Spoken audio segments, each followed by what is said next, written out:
The Jezebel versus Esther dynamic. Who are you becoming in love? Two paths of influence.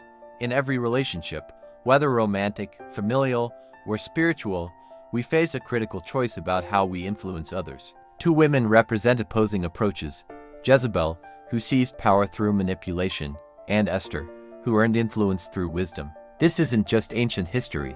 These two spirits still operate today in how we love, lead, and relate to others.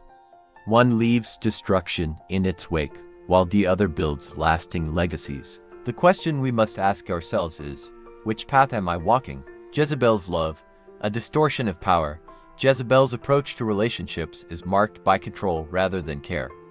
Her methods create dependency rather than devotion. The burden of conditional love.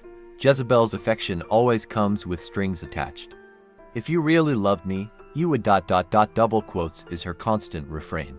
This isn't love, it's emotional blackmail that leaves others perpetually trying to earn what should be freely given. The weaponization of intimacy. She alternates between intense affection and cold withdrawal, keeping her victims off balance. One moment she's lavishing attention, the next she's punishing with silence. This roller coaster creates trauma bonds rather than healthy connections. The illusion of indispensability. Jezebel convinces others that no one will ever understand or love them like she does. She cultivates fear of abandonment to maintain control, making her victims believe they can't survive without her. Esther's love, the power of wisdom. In stark contrast, Esther's approach to influence was radically different. The discipline of timing. Esther didn't rush to make demands.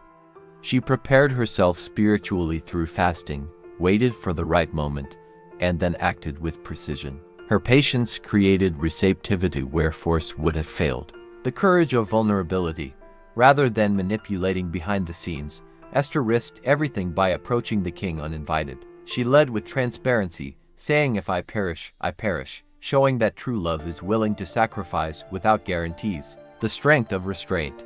Even when she had the king's favor, Esther didn't abuse her position. She extended hospitality before making her request, understanding that influence grows in the soil of relationship, not demands. The contrast in consequences. The fruits of these two approaches couldn't be more different. Jezebel's relationships are marked by constant tension.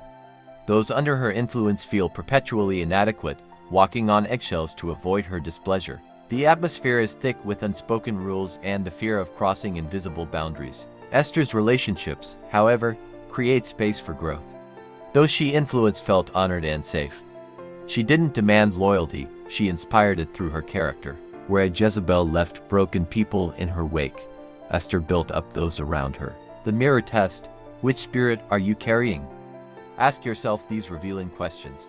Do people feel lighter or heavier after interacting with you? Are your relationships marked by freedom or obligation? Do you motivate through inspiration or intimidation? When you're not present, do people feel relief or longing?